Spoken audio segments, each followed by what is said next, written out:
A Victorville mother who was on the run with her children is now behind bars for allegedly killing her husband. Investigators found Leticia Smith living in Rosarito, Mexico. May 2015. For several days, a husband failed to answer phone calls. He stopped showing up for work. Friends received text messages that seemed unusual, but at first, no one imagined the worst. Then coworkers contacted authorities and asked them to check on him. When sheriff's deputies entered a home on Brynwood Street in Victorville, California, they found 35-year-old Anton Smith dead inside a bedroom. His wife was gone. So were their two young daughters. Within hours, investigators announced that they believed Anton had been murdered and that his wife, 33-year-old Leticia Smith, had fled with the children. The search quickly expanded beyond California, then beyond the United States itself. For nearly 7 years, the case remained one of Southern California's most haunting unsolved family homicides. A husband was dead, a mother had disappeared, and two little girls had seemingly vanished without a trace. How did an entire family disappear before anyone realized a crime had occurred? And where had Leticia Smith gone? To answer those questions, the story begins years before deputies arrived at that Victorville home. Before we continue, take a second to subscribe and leave a like. And tell me where you're watching from in the comments. We read every comment, and if there's a true crime case from your city or country, we may cover it in an upcoming video. Victorville sits in California's high desert, northeast of Los Angeles. It is a city where military families, commuters, and longtime residents live side by side. Among them were Anton and Leticia Smith. According to public records, Anton Smith was 35 years old in 2015. He was described as dependable and hardworking. He held a job connected to a nearby military installation, where coworkers knew him as someone who rarely missed work without explanation. His wife, Leticia Smith, was 33 years old. Like Anton, she also worked at the military base. Together they were raising two daughters, Isabel, who was 8 years old, and Abigail, who was 4. To neighbors, they appeared to be an ordinary family living in a quiet residential neighborhood. But according to several people who lived nearby, the Smith household was anything but peaceful. After the investigation became public, multiple neighbors described hearing loud arguments coming from the home on numerous occasions. Some believed the couple's relationship had become increasingly volatile over time. One neighbor later told local reporters that arguments between the two were frequent enough to become familiar to people living nearby. Another neighbor recalled hearing what sounded like a shotgun blast early in May 2015, but had no reason at the time to believe it was connected to a homicide. Others offered different perspectives. Some believed Leticia appeared frightened during certain confrontations and wondered whether there had been problems inside the marriage that outsiders never fully understood. Others said they had always feared the constant fighting would eventually lead to violence. Investigators have never publicly confirmed every claim made by neighbors, but their accounts painted a picture of a household struggling under mounting tension. According to investigators, everything changed sometime around May 4 or May 5, 2015. Authorities later alleged that Anton Smith was shot multiple times inside the family's home. Exactly what happened during those final moments has never been publicly reconstructed in detail, because no witnesses have ever described the shooting itself. What investigators believe happened afterward, however, became one of the most unusual parts of the case. Rather than immediately reporting Anton's death, detectives alleged that Leticia began creating the appearance that he was still alive. According to investigators, Anton's cell phone remained active after his death. Text messages were sent to coworkers and friends explaining his absence. At first glance, the messages seemed ordinary. But those closest to Anton quickly noticed something wasn't right. The wording felt different. The tone didn't sound like him. People who had known Anton for years began questioning whether he had actually written the texts they were receiving. That growing suspicion became critical to the investigation. As several days passed without anyone seeing Anton in person, concern continued to grow. Eventually, coworkers decided something was seriously wrong. On May 11, they contacted authorities and requested a welfare check. The following day, deputies arrived at the family's home on Brynwood Street. What they discovered immediately transformed a missing person concern into a homicide investigation. Inside a bedroom, deputies located Anton Smith's body. Investigators determined he had suffered multiple gunshot wounds. The condition of the scene suggested he had been dead for several days. But there was another alarming discovery. Letitia Smith was nowhere to be found. Neither were the couple's two young daughters. Almost immediately, investigators concluded that this was no ordinary missing person case. Authorities announced that Letitia was wanted in connection with Anton's death and believed she had fled with Isabel and Abigail before deputies ever arrived at the home. As detectives began tracing her movements, they uncovered evidence suggesting she had not remained in California for long. According to investigators, by the time Anton's body was discovered, Letitia and the children had already crossed the international border into Mexico. The search that began inside a quiet Victorville neighborhood had suddenly become an international fugitive investigation. For Anton's family, the tragedy was overwhelming. A husband and father had been killed. 2 little girls had disappeared. And the person investigators believed could answer every question had seemingly vanished without leaving a trail. In the days that followed, law enforcement agencies across multiple jurisdictions began searching for Letitia Smith. What they did not yet realize was that the search would last not weeks, not months, but nearly 7 years. As investigators secured the crime scene in Victorville, the search for Letitia Smith was already expanding beyond California. Detectives quickly learned that finding her would not be simple. According to investigators, by the time Anton Smith's body was discovered on May 12, 2015, Letitia had already left the United States with the couple's 2 daughters. Authorities believe she crossed into Mexico only days after Anton was killed, giving herself a significant head start before anyone realized a crime had occurred. Law enforcement issued information about the vehicle they believed she had been driving, a silver 2010 Honda Accord with California license plate 7 FBT 742. Her photograph and the photographs of her daughters were released to the public. And investigators asked anyone with information to contact authorities immediately. Despite the urgency of the search, officials made an important distinction. They did not issue an Amber Alert. According to the San Bernardino County Sheriff's Department, investigators did not believe Letitia intended to harm Isabel or Abigail.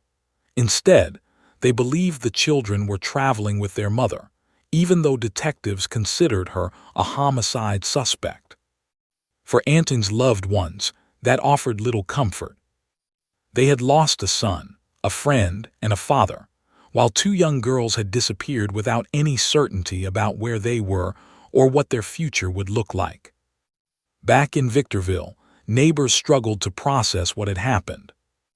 Many described the Smith family as quiet, but acknowledged that arguments inside the home were not unusual.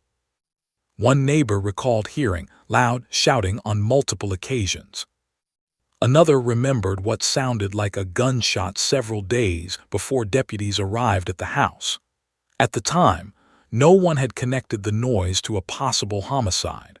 Only after the investigation became public did those memories begin to take on new meaning. Some neighbors expressed sympathy for Letitia, believing there may have been serious problems inside the marriage that outsiders never fully understood.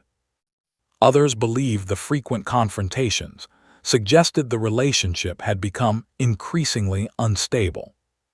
Investigators, however, remained focused on establishing a clear timeline. According to the sheriff's department, Anton had likely been killed around May 4 or May 5, yet his body was not discovered until May 12. That left nearly a full week, during which no one outside the family realized he was dead. One reason for that delay, investigators alleged, involved Anton's cell phone. Detectives believed someone used the device after his death to send text messages to coworkers and friends.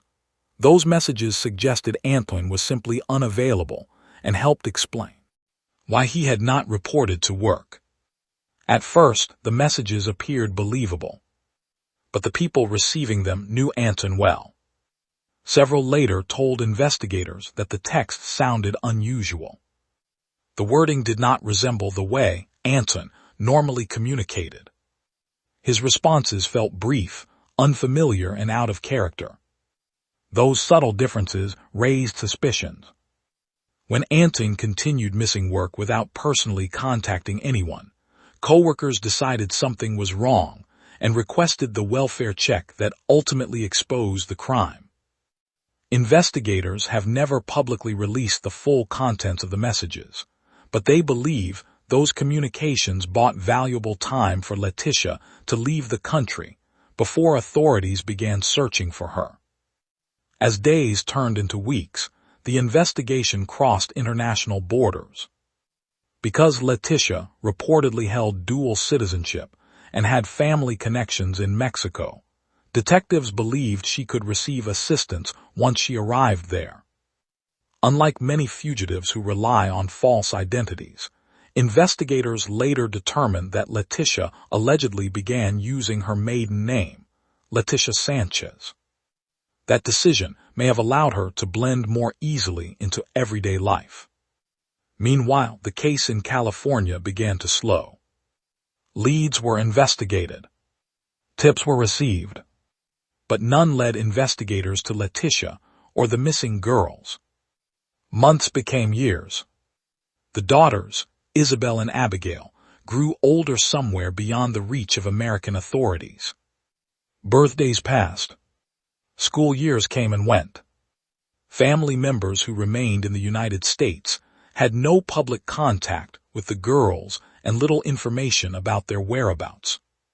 For detectives assigned to the investigation, the lack of progress became increasingly frustrating. Without reliable sightings or confirmed locations, the trail grew colder with each passing year. The case remained open, but meaningful developments were rare. Even so, investigators never officially closed the file. They continued entering new information into national databases, monitoring tips, and working with federal agencies whenever possible. Behind the scenes, authorities hoped that changing technology and stronger international cooperation might eventually produce the break they needed. That breakthrough finally began taking shape years later. In December 2021, the San Bernardino County Sheriff's Cold Case Homicide Team formally assumed responsibility for the investigation. Cases like Anton Smith's often receive fresh reviews by experienced detectives who revisit every report, interview, and piece of evidence with new eyes. Sometimes that process changes nothing. Sometimes it changes everything. Detectives re-examined the timeline. They reviewed old leads that had gone nowhere. They coordinated with additional agencies and expanded communication with authorities in Mexico. What followed would ultimately end one of Southern California's longest-running family homicide investigations. Nearly 7 years after Anton Smith was killed, investigators believed they had finally located the woman they had spent years searching for. The international manhunt that began in a quiet Victorville neighborhood was about to reach its conclusion, but not before revealing where Letitia had allegedly been living all those years, and what had happened to the two little girls who disappeared with her.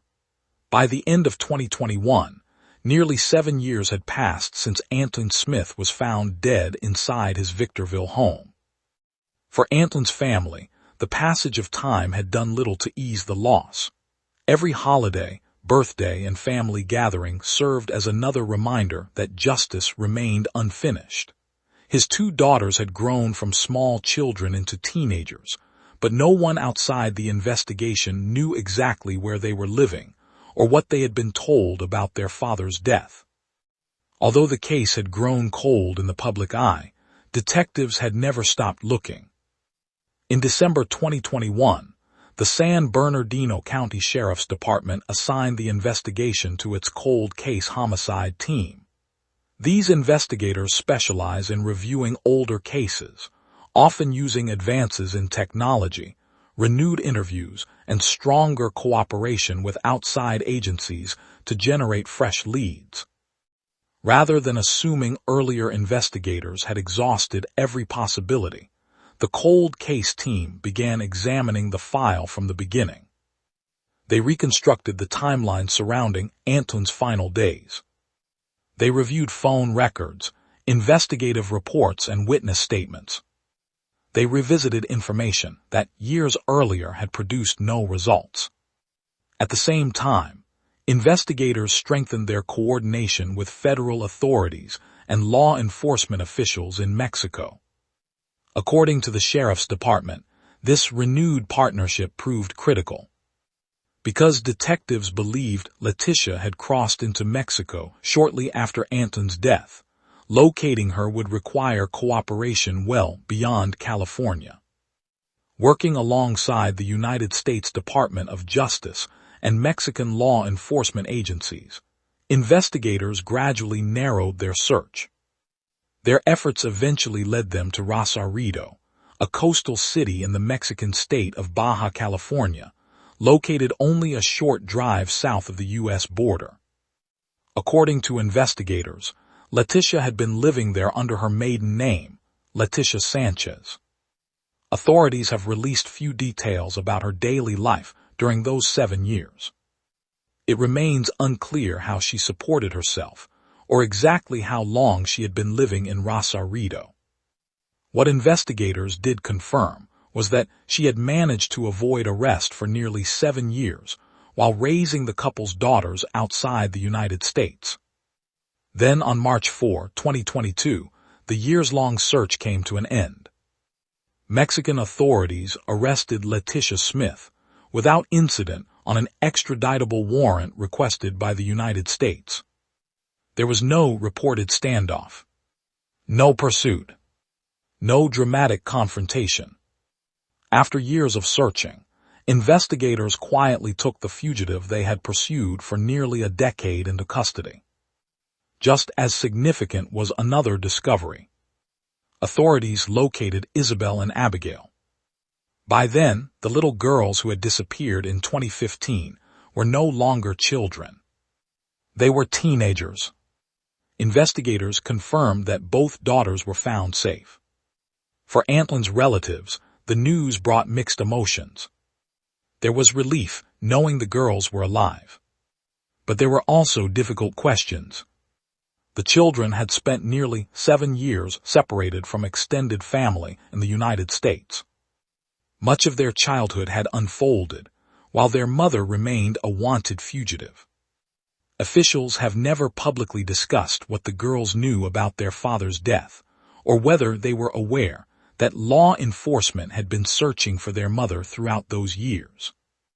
Because they were minors and victims in the case, authorities released very little additional information. Following her arrest, Leticia entered the extradition process. International extradition cases often require formal legal proceedings before a suspect can be transferred from one country to another. After those procedures were completed, Mexican authorities turned Leticia over to the United States Marshals Service. She was transported back to California to face the murder charge that had remained active since 2015. Upon her return to San Bernardino County, Letitia was booked into the West Valley Detention Center in Rancho Cucamonga. Court records show she was held on $2 million bail while awaiting further proceedings. The arrest marked a major milestone for investigators who had spent years trying to locate her. For the sheriff's department, the case demonstrated the value of keeping cold cases active even when years pass without public developments. Investigators emphasized that cooperation between local detectives, federal agencies, and Mexican authorities had ultimately made the arrest possible. The announcement also generated renewed media attention. News organizations across California revisited the case, reminding viewers of the original reports from 2015 and the long search that followed. Many focused on the remarkable fact that a suspect had allegedly remained outside the reach of law enforcement for nearly 7 years before finally being located. For Antlin Smith's loved ones, however, the arrest represented only one step toward justice. An arrest is not a conviction. Detectives had solved the question of where Letitia had been. The next challenge would be proving their case inside a courtroom. And after so many years, prosecutors faced the difficult task of presenting evidence connected to a crime that had occurred nearly a decade earlier. The legal battle was only beginning. With Letitia Smith back in California, the case entered a new phase. For nearly 7 years, the investigation had focused on one question: where was she? Now that investigators had answered it, attention shifted back to the events inside the Victorville home in May 2015, according to investigators. The prosecution's case centers on a sequence of actions that allegedly occurred after Antlin Smith was killed. Detectives believe Antlin was shot multiple times inside the family home around May 4 or May 5, 2015. They further allege that his cell phone was used afterward to send text messages to coworkers and friends, creating the impression that he was still alive and simply away from work. Prosecutors contend those messages delayed concern about Antlin's disappearance, giving Letitia additional time to leave the country with the couple's daughters before anyone discovered the crime. The welfare check requested by Antlin's coworkers ultimately brought investigators to the house, where they found his body inside a bedroom. From there, authorities say the case quickly became both a homicide investigation and an international fugitive search. One aspect of the investigation that attracted significant attention was the reaction of Antlin's coworkers. According to investigators, they were among the first people to recognize that something was wrong. They reportedly noticed that the text messages sent from Antlin's phone did not sound like the way he normally communicated. Rather than dismissing those concerns, they acted on them by requesting a welfare check. That decision proved critical. Had they accepted the messages at face value, Antlin's body might not have been discovered for even longer, potentially giving investigators far fewer opportunities to reconstruct the timeline. The case also highlighted the challenges investigators face when a suspect crosses an international border. Fugitive investigations often depend on cooperation between multiple agencies, different legal systems, and international agreements. Even after locating a suspect, extradition can take additional time before criminal proceedings resume in the United States. In this case, authorities credited the combined efforts of the San Bernardino County Sheriff's Department, the U.S. Department of Justice, the U.S. Marshals Service, and Mexican law enforcement for bringing the investigation to its current stage. Case analysis: from a legal standpoint, the prosecution appears to rely heavily on circumstantial evidence and the timeline investigators reconstructed after Antlin's death. According to investigators, the alleged use of Antlin's phone after his death is particularly significant because it suggests an effort to delay discovery of the crime. If proven in court, prosecutors may argue that such actions demonstrate consciousness of guilt rather than panic or confusion. The alleged flight to Mexico is another important part of the state's case. Prosecutors could argue that leaving the country immediately after the homicide reflects an attempt to avoid arrest. However, as in every criminal prosecution, those facts must ultimately be evaluated by a jury based on the evidence presented during trial. It is also important to distinguish between allegations and proven facts. While investigators have publicly outlined their theory of what occurred, the criminal justice system requires the prosecution to prove each element of the charge beyond a reasonable doubt. Any explanations offered by the defense, along with the credibility of witnesses and the physical evidence, would also be considered during court proceedings. Final thoughts: the death of Antlin Smith left two young daughters without their father and forever changed the lives of everyone connected to the family. For nearly 7 years, investigators searched for answers while Antlin's relatives waited for the case to move forward. The eventual arrest of Letitia Smith marked a significant breakthrough, but it did not erase the years of uncertainty that came before it. Cases like this remind us that justice can sometimes take years to pursue. Advances in investigative techniques, international cooperation, and the determination of detectives can breathe new life into investigations long after public attention has faded. They also remind us that behind every headline is a family living with unimaginable loss. As of the latest publicly available information, Letitia Smith has been returned to California to face the murder charge connected to Antlin Smith's death. Like every defendant in the American legal system, she is presumed innocent unless and until proven guilty in court. The facts surrounding Antlin's death, the evidence presented by prosecutors, and any defense raised on Letitia's behalf will ultimately be evaluated through the judicial process. Whatever the final outcome, this case stands as one of Southern California's most notable cold case homicide investigations. One that began with a welfare check, crossed international borders, and ended with an arrest nearly 7 years later. If future court proceedings bring new evidence or a final verdict, they will become the next chapter in a case that has already stretched across nearly a decade. Until then, the story of Antlin Smith, Letitia Smith, and 2 daughters caught in the middle remains a powerful reminder that some investigations may grow cold, but they are never truly forgotten.